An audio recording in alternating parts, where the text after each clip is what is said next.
trong tiếng Việt trong tiếng Việt gọi là liên kết nội dung, có nghĩa rằng là cái mục tiêu quan trọng nhất và mục tiêu cuối cùng của việc sử dụng ngôn ngữ, tức là làm sao đó để trong một cái diễn ngôn hay là một cái văn bản nó có một sự liên kết toàn bộ nội dung và nó có nghĩa đối với người sử dụng ngôn ngữ. Đó là một cái mục tiêu cuối cùng quan trọng nhất, và không phải khi nào là người sử dụng ngôn ngữ cũng đạt được đâu. Song song với cái khái niệm đó, nó nằm song song nhưng mà thực ra là nó là ở cái bậc thấp hơn. Cohesion có nghĩa là liên kết hình thức, thì cái tên gọi trong tiếng Việt các bạn cũng có thể hiểu là nó là hình thức, có nghĩa rằng là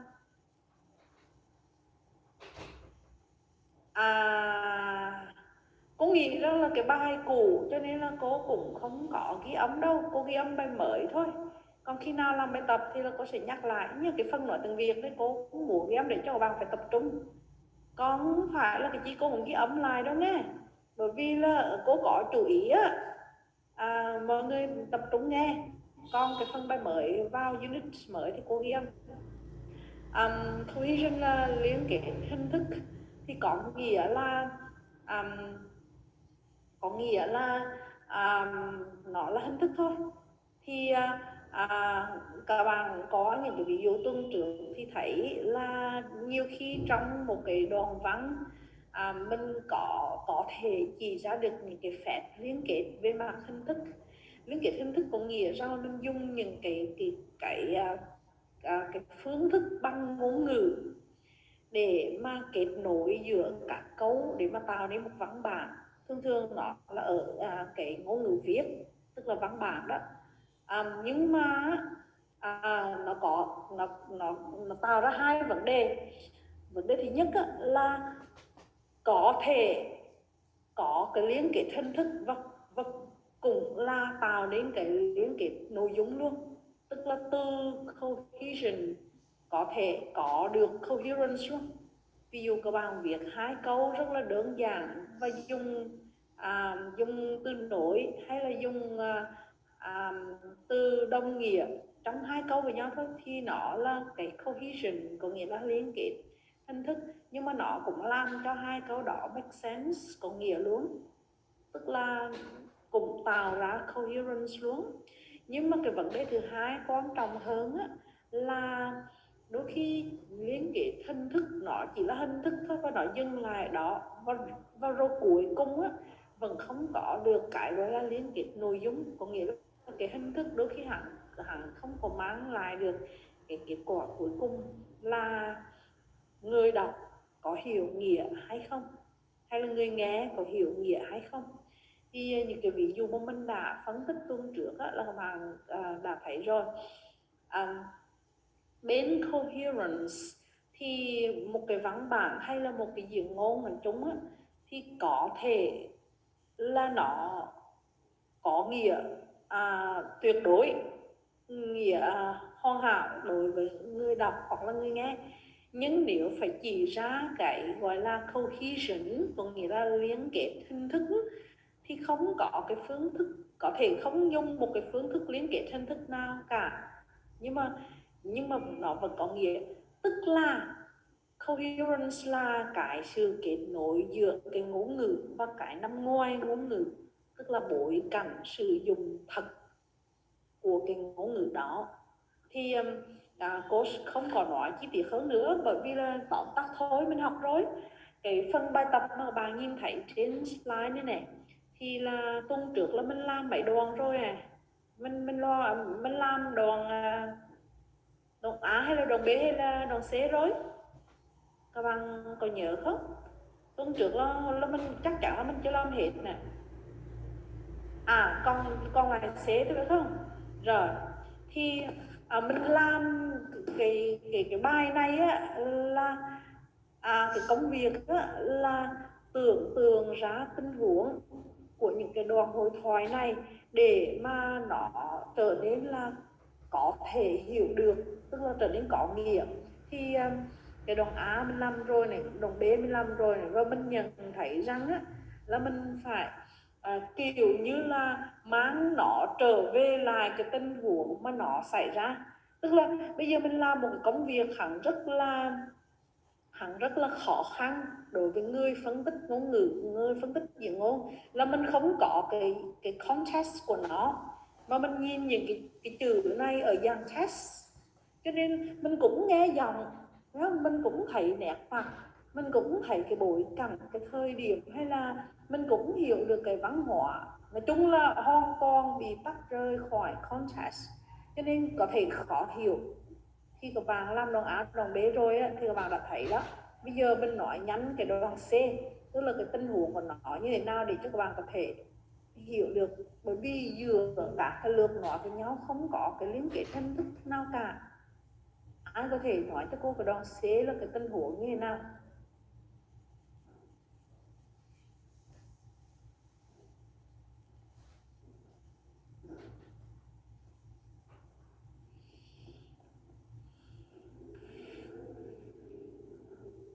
Nếu như mà mọi người im lặng trong một thời gian đáng kể thì cô sẽ mời bạn Tuấn Anh.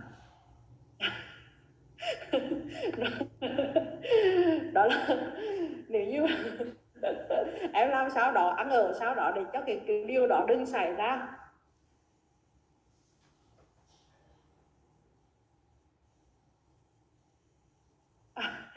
Phương Oanh,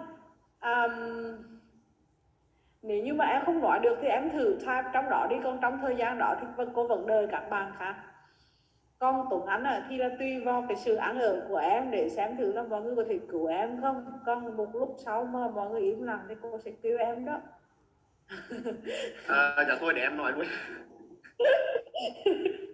Rồi. Thì Rồi. em hiểu theo tình huống này là bạn A và B là đang đi xem phim, thì A và B đi xem phim B, thì A có kêu là dừng lại nghỉ một chút và có nói một ý kiến về cái bộ phim được cao đỏ cho B nghe. Điều em thắc mắc ở chỗ là B sử dụng từ có vẻ hơi gọi là sao ta, hơi cục cục một chút đấy, cho nên là với cả ở đoạn cuối là khi A nói là tuần trước là gặp lần trước là gặp cái bạn Jane đi.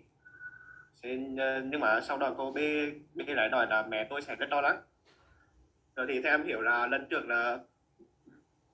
là A với B đi chơi với Jane nhưng mà về trễ, rồi xong làm mẹ lo, rồi xong bữa đi chơi về là phải muốn về sớm để mà mẹ khỏi lo. Ok. Em có thể nói rõ hơn một tí là A là ai, B là ai được không? Đó. Em có thể nói rõ hơn A là ai, B là ai. Ví dụ đừng có nói A, B nữa. Thì em thấy B dùng em cho nên em nói B là em đấy. Có A là con gái, bố của em. Dạ cho được đi cô. Nói lại này, tức là bà gái em nói ra là dừng lại. Tức là em với bạn gái thì đi chơi, em với bạn gái đi xem phim về, mà xem phim thì thường xem phim tối đúng không, xem phim tối về muộn thì nhưng mà có vẻ bạn gái em hơi về cho nên là muộn ngồi gì, nhưng mà À, khi đó thì em đang nôn về cho nên là em cũng dùng từ hơi cục lốc, giống như cái kiểu ở thì em thích thì ngồi nhịn được. Rồi xong B lại hỏi B thấy có vẻ căng thẳng, xong với bạn gái em thì thấy căng thẳng, xong bạn gái em nói là cái bộ phim này có vẻ hay phải không anh. Xong em vẫn đang cọc cười nên là phải nói là thì cũng hay, nhưng mà xong rồi B bạn gái em thì lấy buồn bạn em thấy em như rồi, xong rồi chuyển chủ đề, nói là nói là chuyện cũ. Tuần trước là tuần trước là hai đứa mình gặp bạn trên của anh phải không.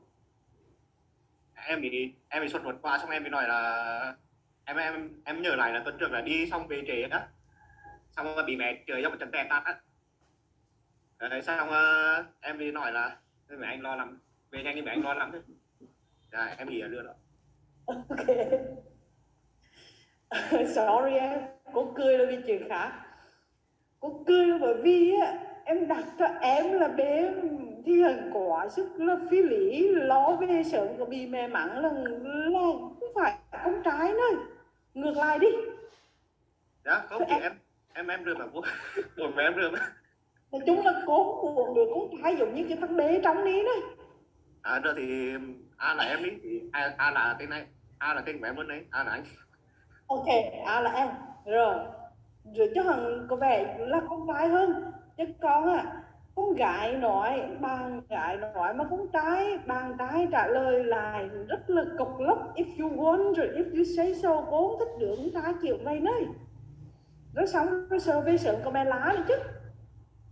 Thì thật ra em cũng thấy được rồi. Ok, mọi người đã nghe rồi. Chắc là như vậy. Cái tắt mic. Bây giờ Phương Oanh nói này, A và B là hai người bạn đang đi xem phim The Count và đang đi bộ về. A muốn nghỉ một chút và sẽ suy nghĩ với B và chia sẻ suy nghĩ với B. Ok, những thái độ của B cảm giác như đang bị ép đi với A.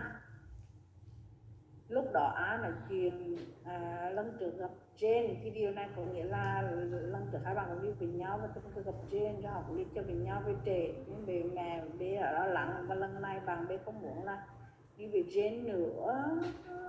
Ở Đài Loan là như vậy. Nhưng mà nếu như mà đặt A là con trai, B là con gái vô thì có vẻ là hợp lý hơn, phải không? Gần gần giống như Tuấn Anh đó. Có thể cũng có lý, nhưng mà cô vẫn thích là A là con trai, B là con gái hơn. Chứ con ngược lại thì kỳ cục quá, cũng không thích kiểu con trai giống như thằng B này nếu như hắn là con trai. Ok, rồi thì tóm lại là mình cũng phần nào hình dung ra được câu chuyện, và có nghĩa rằng con trai mà cục cứng thì mẹ nó mẹ Tuấn Anh cứng thôi, chứ con vâng Tuấn Anh thì phải behave khác chứ. Anyway, Em ngoan lắm cô, ngoan lắm. ngoan lắm, về muộn về sợ mẹ mắng nữa thì là để rồi nói cộc hai câu rất là cộc cộc với con gái như vậy là được rồi. Ngoan thì ngoan, nhưng mà hai chuyện này khác nhau. Em có bồ chưa? Sorry em. um, kiểu như học cái đây cũng vui. Vui nhân tiền cô biết là à, cô biết là mấy đứa là sao. à, Kiểu như vậy có nghĩa là mình phải hình dung ra được cái situation thì là mình sẽ thấy nó make sense hơn. Nhất là khi mà mình đọc một cái hội thoại các bạn thấy khi nào mà cô nói giải thích cô yêu cầu giải thích một cái hội thoại thì cô luôn muốn là các bạn tưởng tượng ra là A là ai, B là ai, kiểu như vậy, hoặc là hai người cụ thể, một người là ai, để mà mình hiểu rõ cái lời nói là xuất phát từ ai. Còn nếu như mà A và B thì là những cái khái niệm nonsense, không có nghĩa, thấy không? Tức là ở cái khía cạnh phi ngôn ngữ, participants là ai, đối tượng tham gia trong câu chuyện là ai, thì là nó cũng có phần cắt nghĩa câu chuyện. Cô cũng hiểu kiểu như là mấy bạn vậy. A có thể là A có thể là con trai đi và có thể là họ là không thể con trai nói là viên làm chuyện gì được không, B có vẻ như là cũng có vẻ như là không thực sự muốn trong lòng. If you want thì có nghĩa là chiều theo ý họ thôi, tức là nếu anh muốn thì là dừng lại, còn không thì hắn thực sự hắn cũng muốn đâu, nếu như mà B nó cảm giác được câu nói đó. Cũng cũng cũng cũng có một cái lý do để dừng lại, và cố lại hình dung ra The Cows ở đây là tên của một cái nhà hàng. The Cows quite good, isn't it? Bởi vì là ở đây là thi hiện tại đơn, cho nên là cô nghĩ rằng là đứa con trai muốn muốn muốn đưa người yêu của nó đi vô ăn một tí. The Cows ở đây là cô nghĩ là tên của nhà hàng, thì hiện tại đây có nghĩa là nó chưa xảy ra đó, rồi đang nhận xét với cái nhà hàng if you say so thì là nó cũng là một cái sự cực chẳng đã, tức là B nó cũng không có hợp tác lắm. Rồi Á là dường như hiểu được á, là cô bạn gái muốn về nhà để mà gặp Jane hay là sao đó, thì nói rằng là lần trước mình gặp Jane rồi, phải không? Tức là giống như đang hiểu ý mà cô gái đó muốn về để mà gặp Jane, hay là muốn về sớm vì có hẹn với Jane. Thì nói trước cái lý do là lần trước mình gặp rồi, nhưng mà cô gái đã trả lời là về sớm là bởi vì mẹ sẽ lo lắng, chứ không phải là cái ý là gặp Jane. Thì cô cũng gần giống như các bạn, cũng là cái tình huống đó. Thì mình thấy rằng là rõ ràng là dễ hiểu hơn, đúng không? Mình phải tưởng tượng ra những cái yếu tố mà ngoài cái ngôn ngữ này. Đó, thì có lẽ là mình phải dừng ở đấy, tại vì mình còn bài mới và cái nội dung này thì cũng khá là dễ hiểu. Và qua bài mới thì là cô muốn ghi âm. Oops, sorry.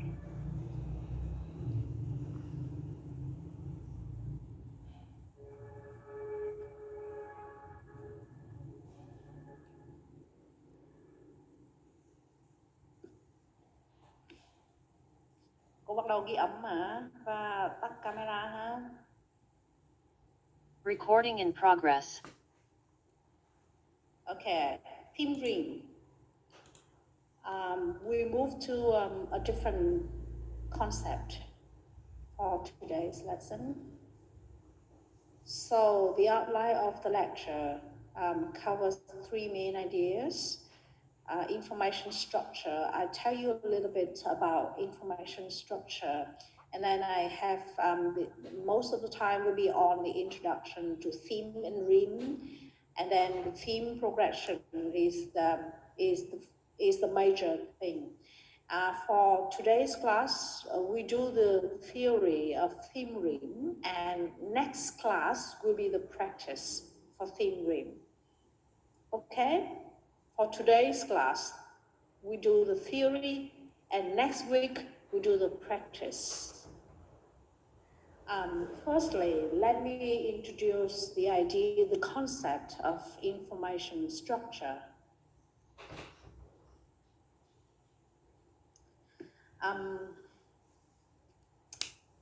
Okay, I think I need to rush it. Okay. Activity number 10 in the textbook. Read these two versions of a piece of biographical sketch of Ernest Hemingway.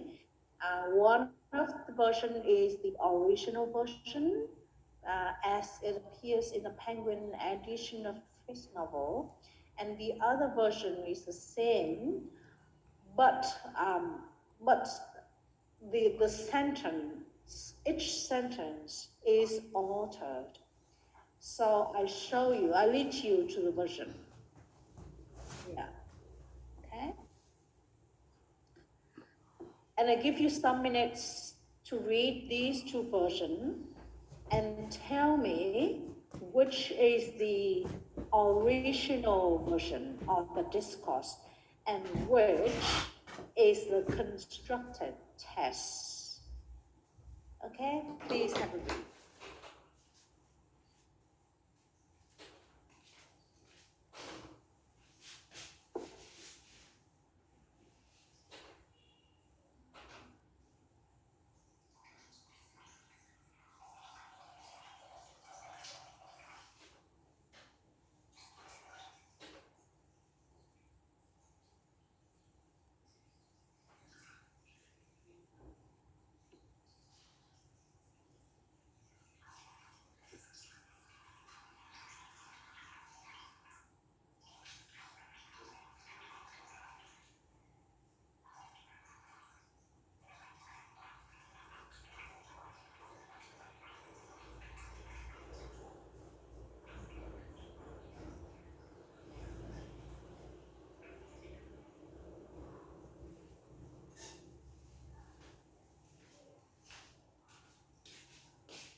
Vocabulary, I think the two versions may have the same, But okay, I've got another idea. Phương Oanh said the sentence structure is simple and natural. Because for vocabulary or for words, I think two versions may have similar vocabulary, do you think? But for example, in version 1, vocabulary is quite the same.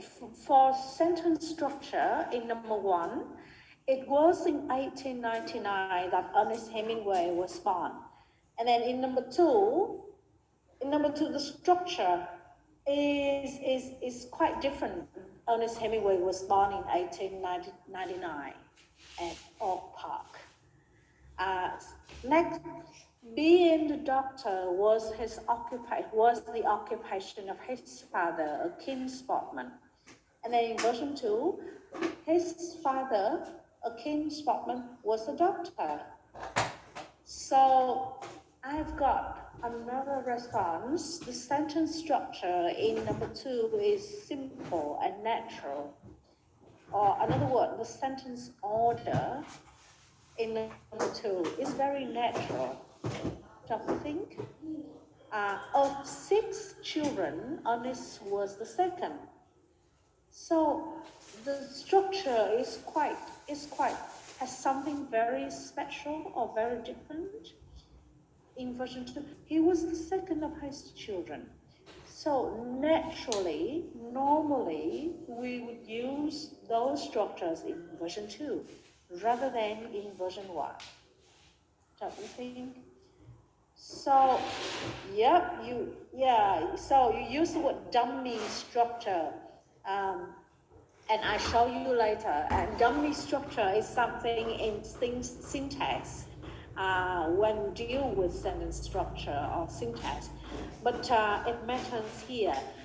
Very special structures are used in version 1. And normally, when do we use those special structure? The question is, when do we use those special structures, like the ones in version 1? Can anyone tell me? Structures in version 1, very special. When do we use those structures? When do we say, it was in 1899 that Hemingway was born? And normally we would say, Ernest Hemingway was born in 1899. So when? For the narrative, not quite precise. To answer the question, now, if you put the two sentences next to each other, it was in 1899 that Hemingway was born. And then Hemingway was born in 1899. What is the use of the special structure? It was in 1899 that Hemingway was born. What is the use of this special structure?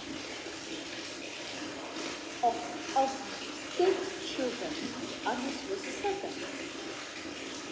And the normal way would be he was the second of 6 children.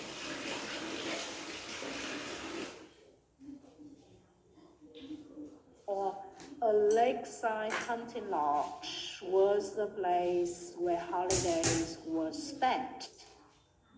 That's a special structure. But normally we would say the family spent holidays in a lakeside hunting lodge. That's the normal way. When do we use special way, special structure? When?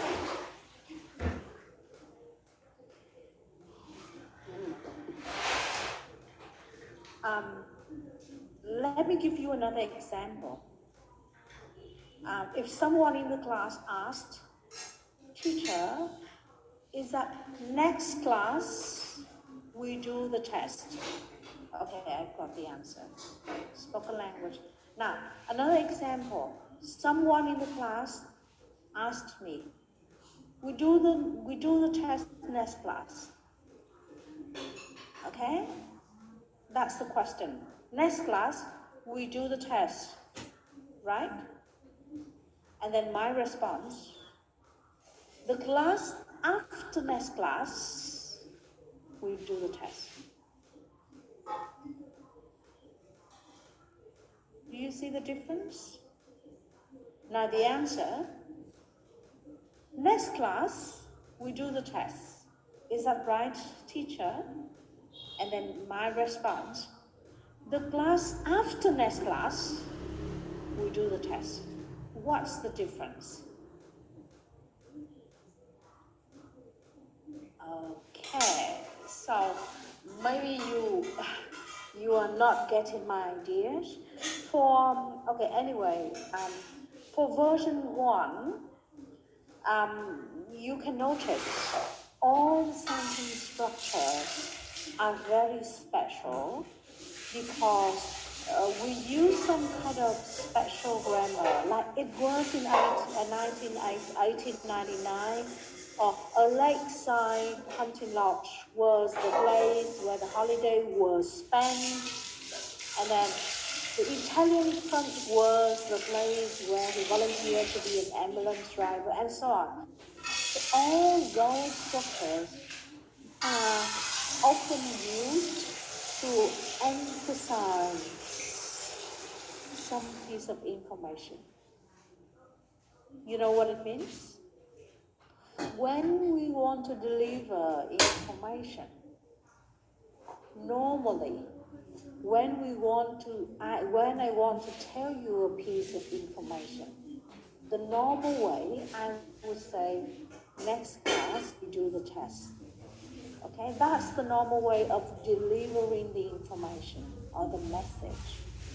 Or I would say, Ernest Hemingway was born in 1899 and he was the second of his children, of 6 children. His father was a doctor, and the family often spent holiday in Michigan. So that's the normal way to deliver information. Like next class, we do the test. That's the normal way. Okay? For some kind of purpose of emphasis, emphasis? When we want to emphasize something important or something new.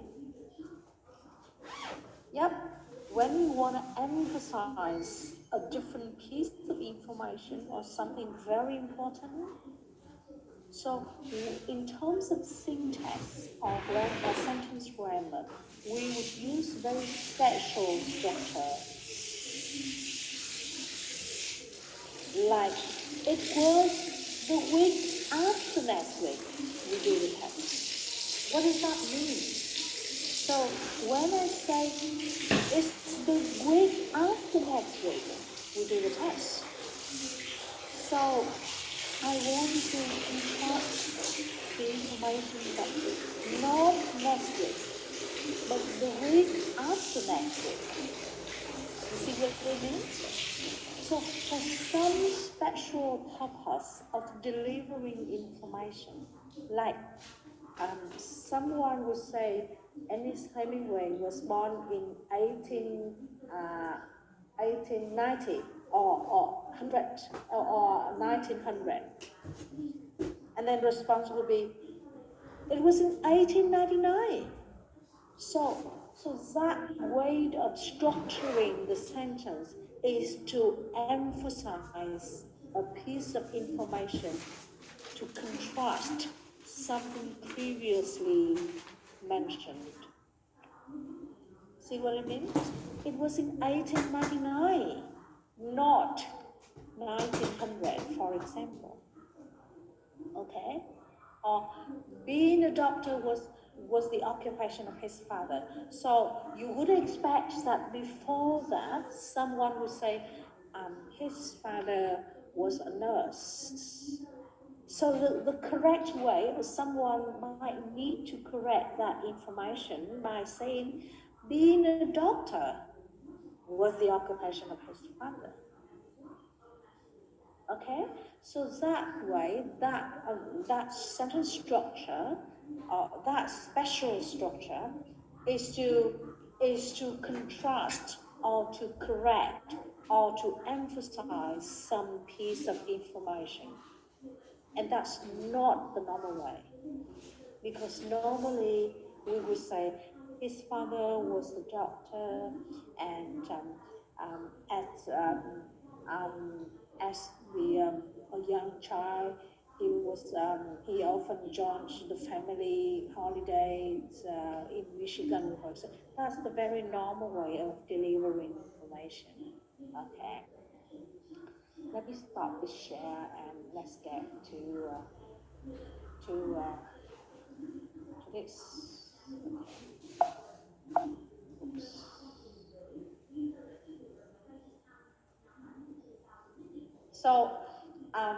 So you will be able to notice. Sorry.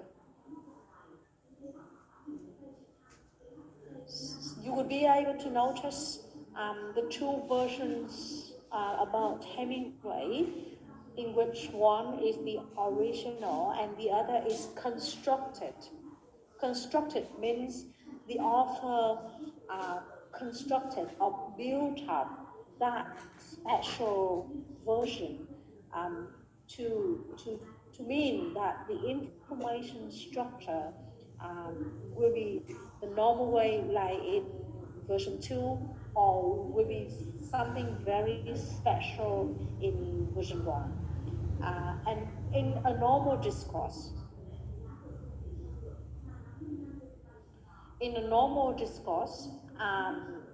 the version 2 is the normal way in which information is structured. Okay. Now, with a piece of information, just imagine, for example, Ernest Hemingway was born in 1899. So just imagine that piece of information or message is composed of two parts. I start with Ernest Hemingway as something you know or something given. Okay? Ernest Hemingway is the topic or the given information, some kind of information that you are given or you know. And then what I say about that topic, about Ernest Hemingway, is new to you. For example, Christopher Columbus discovered America. For that piece of information, Christopher Columbus is the given information. And the rest, discover America, is new. That means for a piece of information like sentence 1, it's normally composed of two parts. The departure point or the beginning, Christopher Columbus, is the given information, which means the information that's given to the hearer. And the second part, discovered America, is the new information, something new that that the speaker needs to tell for a piece of information. So given information, new information, like in sentence 1, is the normal structure of the information. Okay? Now, for sentence 2, America was discovered by Christopher Columbus.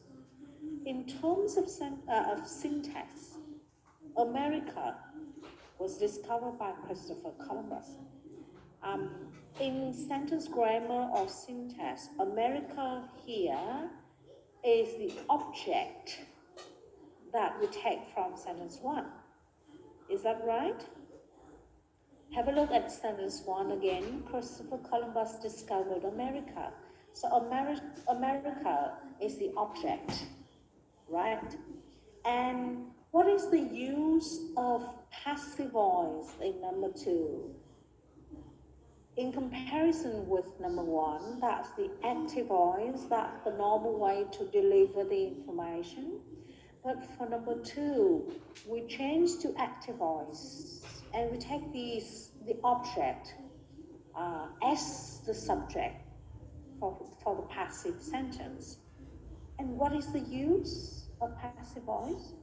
When do we use passive sentence or passive voice? To emphasize the object, right? To emphasize the object, because the object is more important than the subject. So for sentence 2, for passive voice particularly, America is the new information. Okay? Because the sentence structure or the sentence grammar in number 2 is special. It's not normal as the one as sentence 1. So for number 2, America is the new information. America was discovered by Christopher Columbus. When you speak that, when you say that to someone, I mean the spoken language, you use the intonation and sentence stress on the new the piece of info, the piece of new information, and you will say America was discovered by Christopher Columbus. And if you say sentence 1 out loud, Christopher Columbus discovered America. That's a very normal intonation and normal sentence stress. But for number 2, you would stress on America. Okay? And similarly, for number 3, how would you say? It was America. So with primary stress on America that Christopher Columbus discovered. So again, America is the new information, and the rest that Christopher Columbus discovered is given. Okay? So number 2 and number 3 have the same information structure, which is new and given, the reverse way. But the sentence structure is different. Number 2 is passive. Number 3 in syntax, we call it the cleft sentence. So just imagine the sentence is divided into 2 parts. It was America, and the rest is the given information. Sentence 4 also has the cleft, but use the WH word.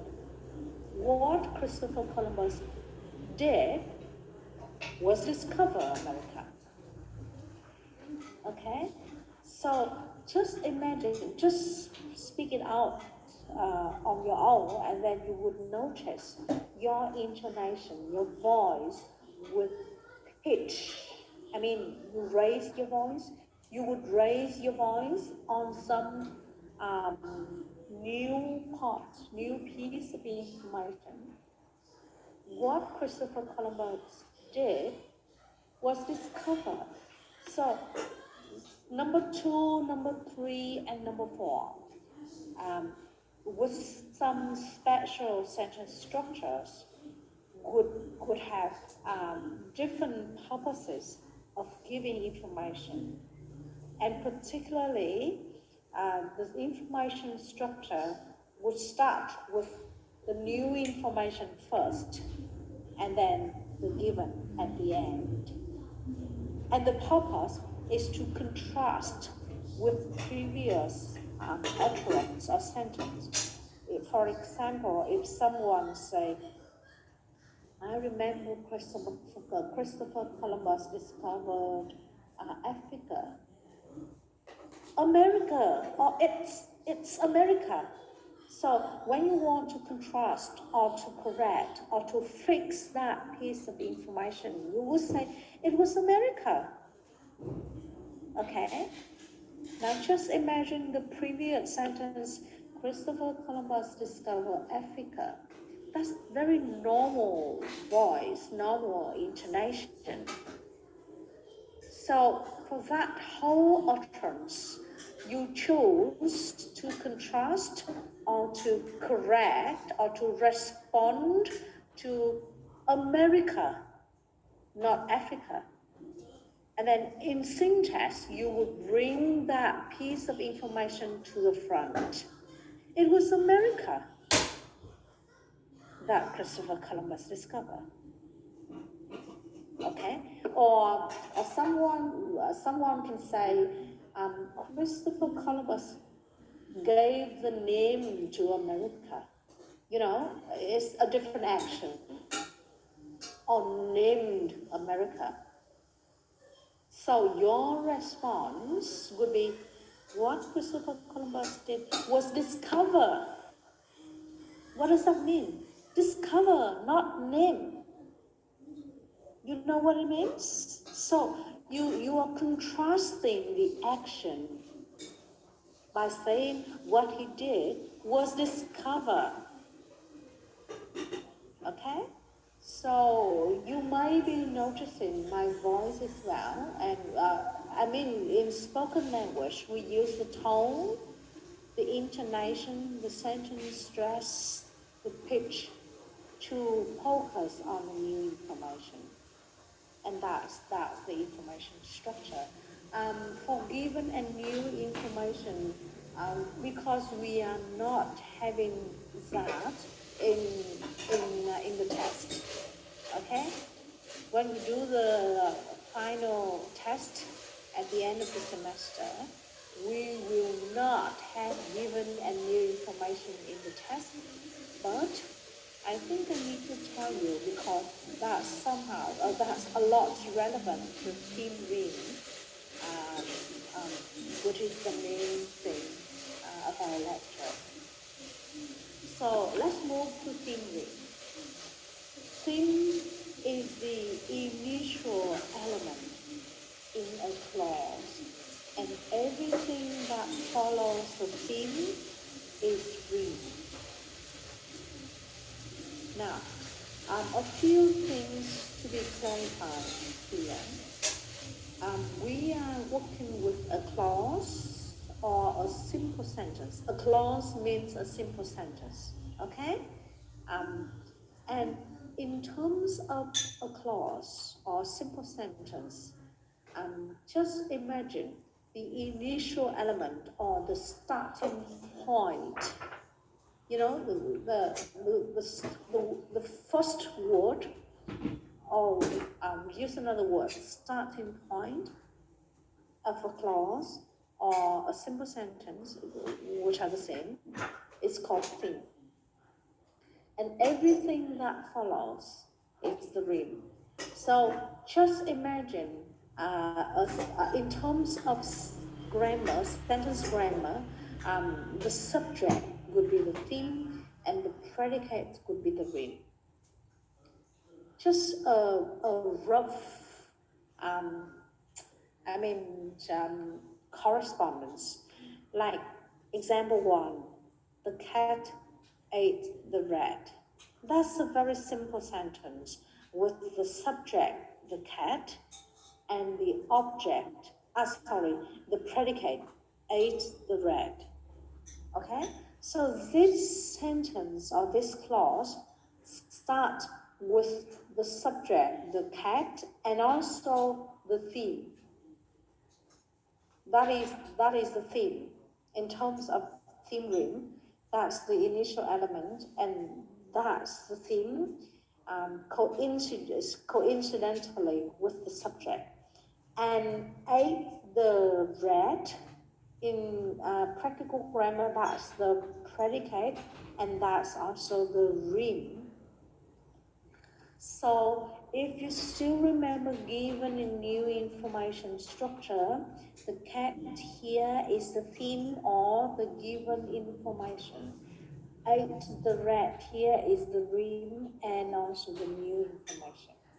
Okay? For other, when I say that in another way, the cat is something as the topic of this sentence, and what this sentence is about, that is the dream, or we say ate the rat. Okay, so that's example one. However, just imagine in front of your face, just where you are now at the moment, because we are not in the same context, we are not in the same room like in the classroom, for example, and I cannot show you. But just imagine the reality in front of you, there's a cat and the rat. Okay, that's the reality. Okay? For that reality, you may choose to um, to deliver a different message or different information rather than the cat ate the rat. You wouldn't want to say the cat ate the rat, but for some purpose, you may want to say the rat was eaten by the cat. See what it means? For the same reality, for something that happens in front of you, with the cat, with the rat, and the cat ate the rat. Unfortunately, I need to use the language to express that reality, because we don't have the same reality. We don't have that in front of us. But for some kind of purpose, you don't want to deliver the normal message like the cat ate the rat, but you want to kind of emphasize, or you want to say it differently, and you might say the rat was eaten by the cat. Okay, so what it means, for the same reality, but the rat was eaten by the cat, means you are conveying different information. You see what it means? For the rat was eaten by the cat in number 2, the rat is thin. Was eaten by the cat is green. Okay? You start with the rat. You choose to take the rat as the topic. And then what you tell about the rat is it was eaten by the cat. You see what it means? So if we compare number 1 and number 2, in terms of reality, just imagine in front of you the reality. May have the cat and the rat, and the cat did something like ate the rat, and that stays the same, that reality.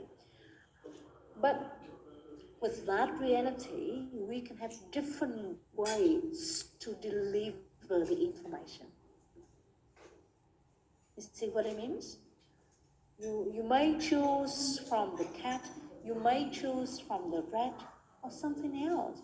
What the rat did to the cat is it ate the cat, for example. So there are different ways of conveying the information based on that same reality. Okay? And that's for number 1 and number 2. However, in language use, in communication, it's not always the case that we start with something as the subject. Okay? Like the example, the next example. Frankly, the movie was a waste of money. So in spoken language, for example, we may want to express the speaker's attitude, and then normally the speaker's attitude can start the utterance frankly or honestly. They're the same. And the movie was a waste of money. So in this sentence, there are two themes, as you can see the underline. Frankly, is the interpersonal theme.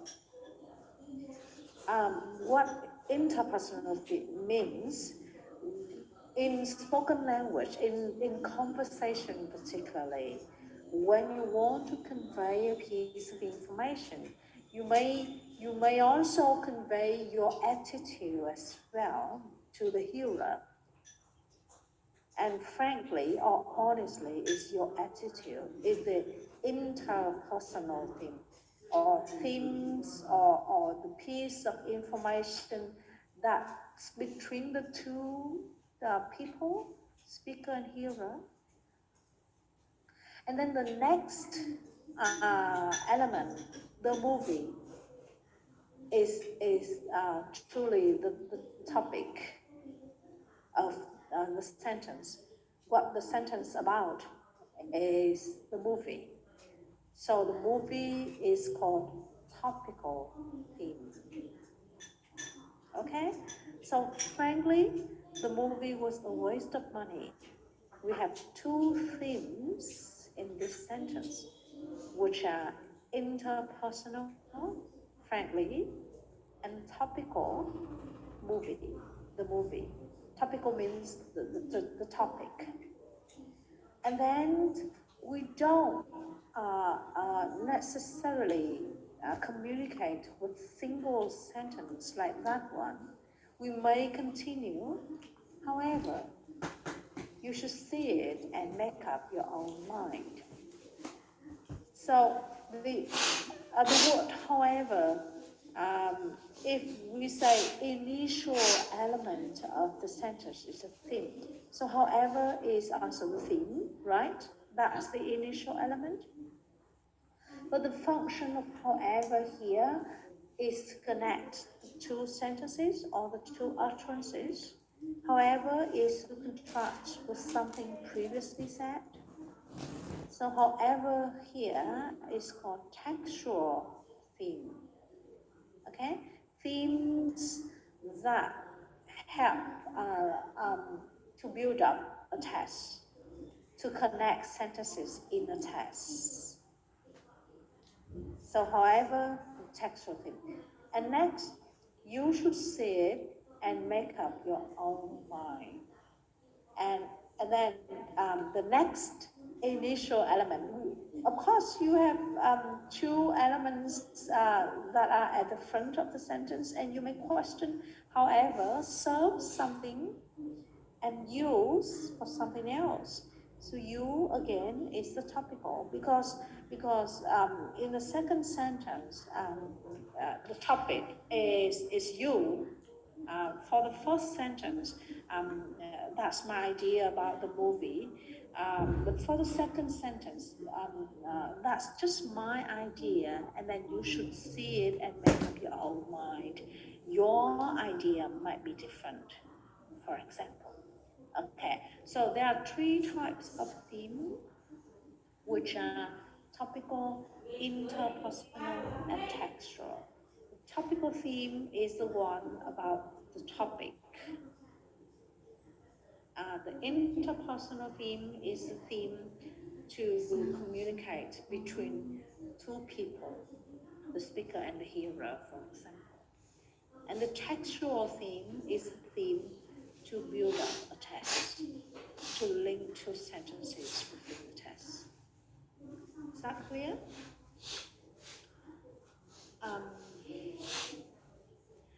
Now, for a text or we say a discourse, the thing is text or discourse is beyond an individual sentence. Is that right?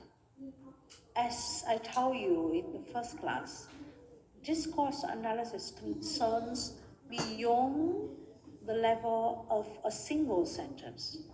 So that means within a text or discourse, we have some kind of uh, theme progressions or theme patterns, or the way we develop theme within that text or discourse. So basically, as you can see in the slide, in my slide here, basically we have three patterns of theme progression, of theme development. The word progression here means development. As you can see, the zigzag theme, the first one, which is very visually clear. You can see the zigzag. Just imagine we have theme for sense one, we have theme one and dream one.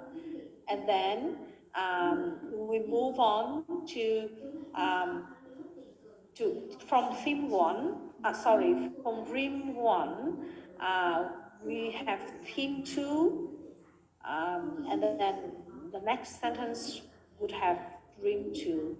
And then again, from dream two, we would have theme three, and then we would have dream three similarly. Sorry, just sorry, Phương, cô đang dài xị để làm được không mà lại. Sorry, cô đang dài. So you can imagine the zigzag image or the zigzag pattern in this one, and I'll give you an example just shortly. For constant theme, the theme is constant very clearly. As you can see, T1, T here is for theme. Theme one in all sentences throughout the text, okay, in the vertical line. And then for theme one, we may have dream one.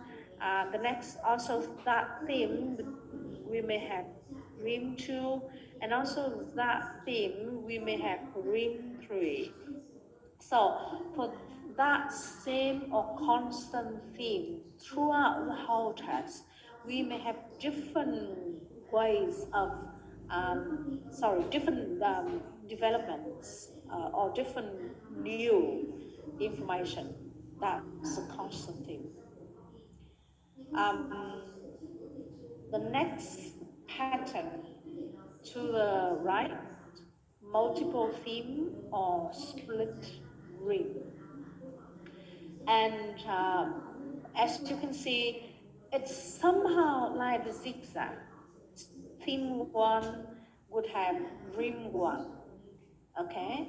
And for rim one, there would be one or two pieces of information, and then it would be splitted.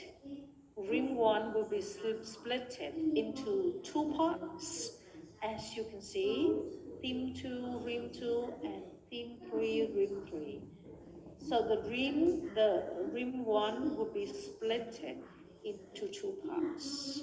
So they are just very simple patterns or models of theme progression. And let me just show you an example of constant theme first, because constant theme is very simple, very understandable here, okay?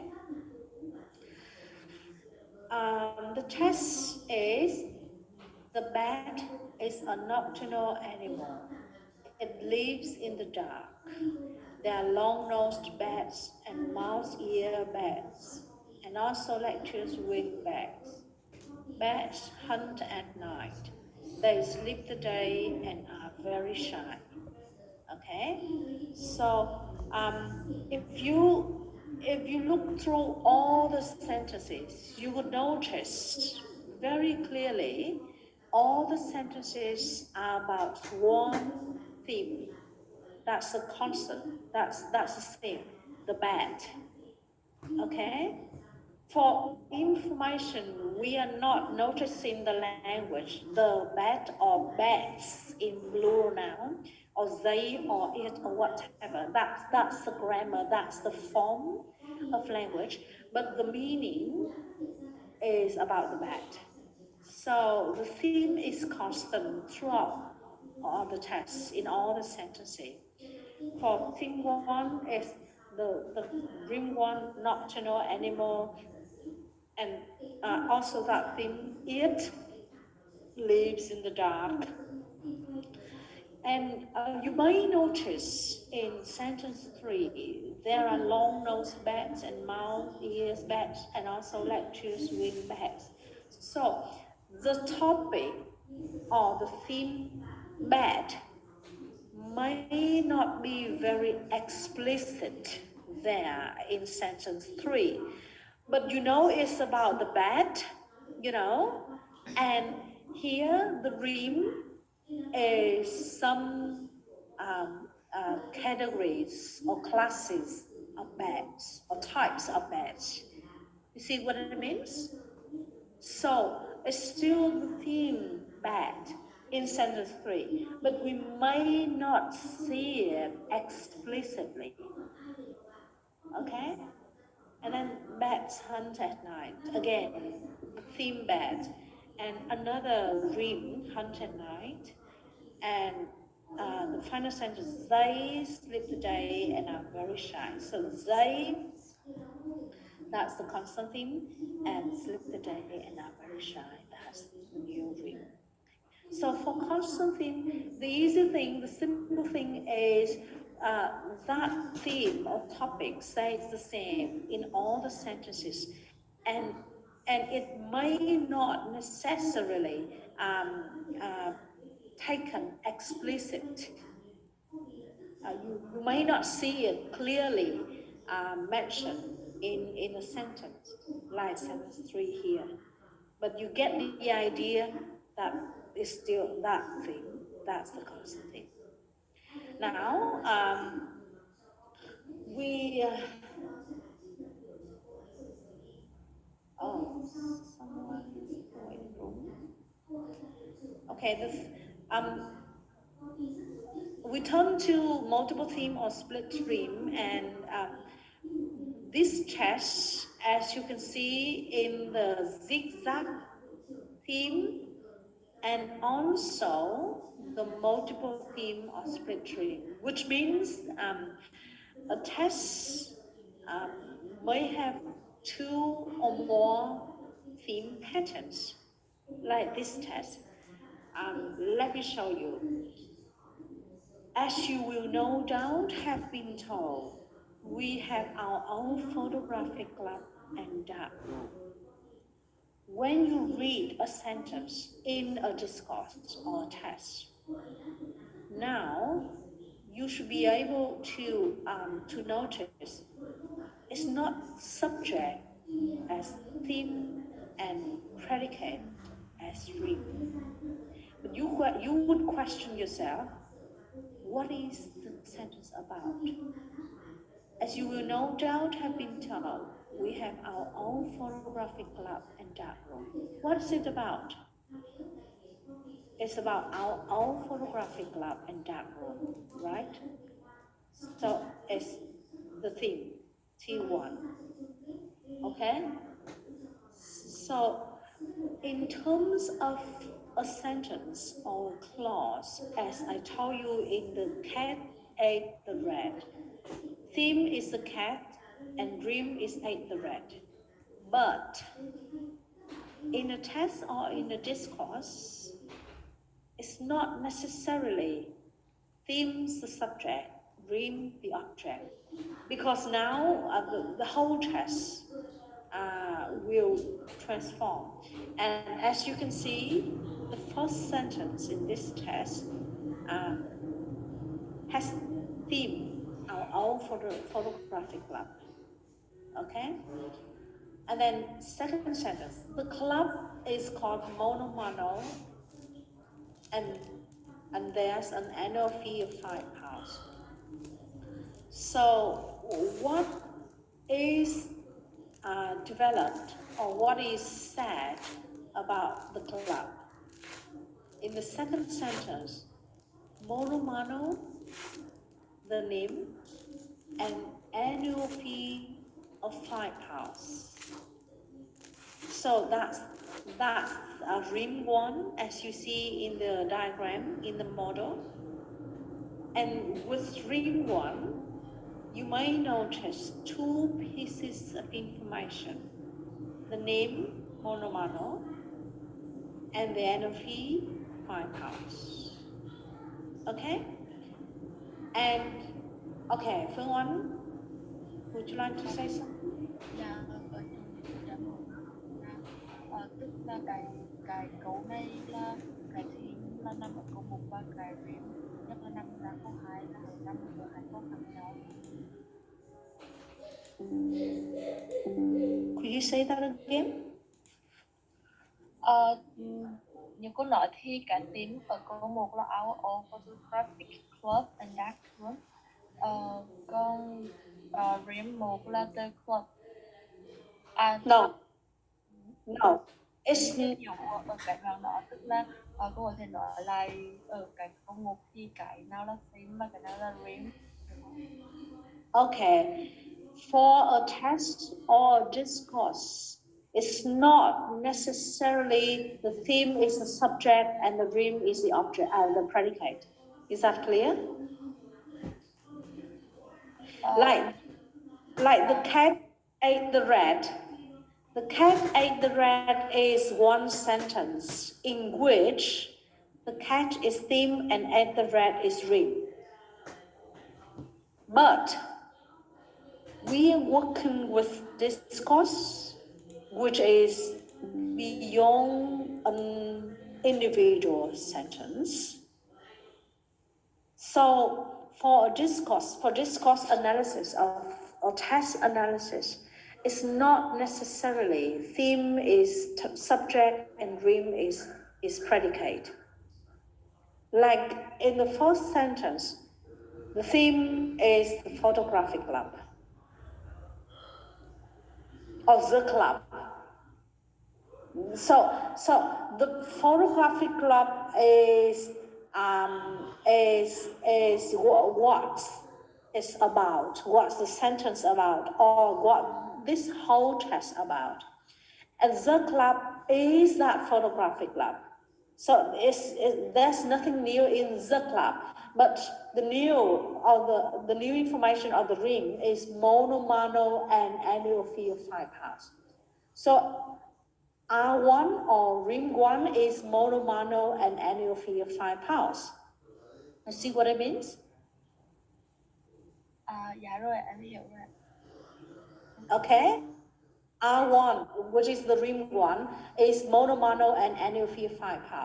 So as you can see in the diagram here, R1 is split into two pieces.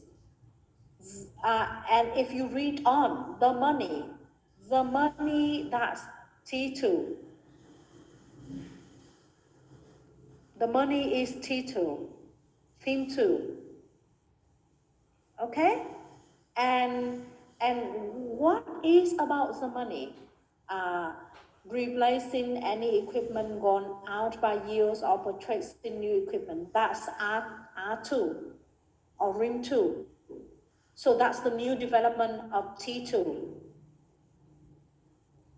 And mono is the other piece of information from rim 1.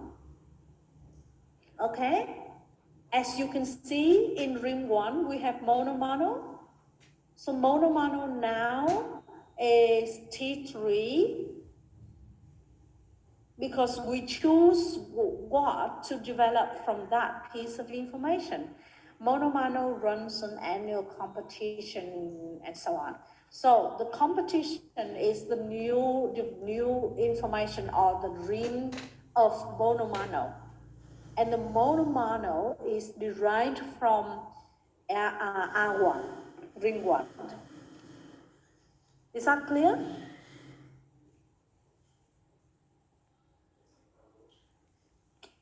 I think you may need some time to think for yourself. And next class, we do the practice for this theory. And I believe things could be clearer then. So let me just stop the recording. Recording stopped.